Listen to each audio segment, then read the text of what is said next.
कटोरीमध्ये बरेचसेच problem येतात की कटोरी चपटी बसते, राऊंड शेप आकार येत नाही, पफ वगैरे व्यवस्थित येत नाही किंवा कटोरी घातल्यानंतर दबल्यासारखी छातीमध्ये वाढते किंवा परफेक्ट असं माप कटोरीचं बसत नाही. जो टक्स घेतो आपण तो तिरका होतो, सरळ अजिबात येत नाही. असे बरेचसेच प्रॉब्लेम आहेत. तर हे प्रॉब्लेम सॉल्व्ह होण्यासाठी तुम्हाला याचा कटिंगचा व्हिडिओ पाहावा लागेल.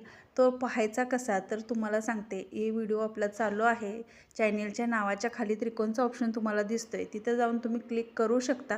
छान असं कटिंगचा व्हिडिओ आहे, याच ब्लाऊजचं स्टिचिंगचा सुद्धा व्हिडिओ आहे. त्यामुळे ते दोन्ही व्हिडिओ पाहाल तर तुम्हाला तुमचे प्रॉब्लेम नक्की सॉल्व्ह होतील आणि व्यवस्थित असं तुम्ही कटोरी ब्लाऊज कटिंग करू शकाल आणि शिलाईसुद्धा खूप सोप्या पद्धतीनं कराल. आणि हा जर व्हिडिओ आवडला तर चॅनेलला सबस्क्राईब, लाईक, शेअर नक्की करा. व्हिडिओ पाहिल्याबद्दल तुमचं खूप खूप मनापासून धन्यवाद.